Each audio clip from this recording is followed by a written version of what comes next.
నల్లమిల్లి రామకృష్ణారెడ్డిని తన ఇంట్లో బీజేపీ నేత కంటిపూడి సర్వారాయుడు కలిశారు. నల్లమిల్లిని ఎమ్మెల్యే అభ్యర్థిగా పోటీ చేయాలని తాము గెలిపించుకుంటామని సర్వారాయుడు తెలిపారు. చంద్రబాబు నిర్ణయమే శిరోధార్యం, అధిష్టానం నిర్ణయం మేరకే పనిచేస్తానని నల్లమిల్లి రామకృష్ణారెడ్డి అన్నారు.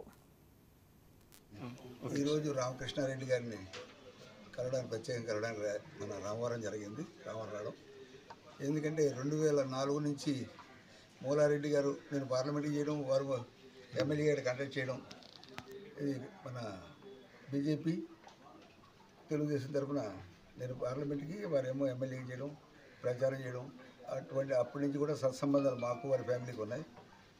ఇప్పుడు దాకా ఇప్పుడు నిర్ణయం జరిగింది. ఈ నిర్ణయానికి ఫుల్గా నేను నా తరఫున పార్టీ కూడా వారికి వెన్నుముకగా నుండి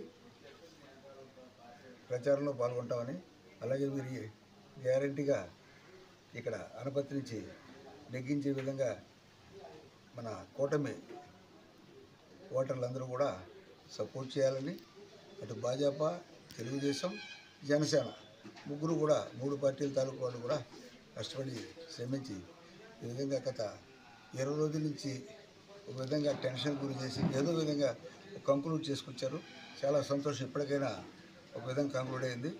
ఈ విధంగా పార్లమెంట్కి, ఇటు అసెంబ్లీకి కూడా ఇటు రామకృష్ణారెడ్డి గారిని అంటే అలాగే పొందరేశ్వరి గారిని కూడా నెగ్గించమని కోరుతూ నియోజకవర్గ వ్యాప్తంగా అభివృద్ధి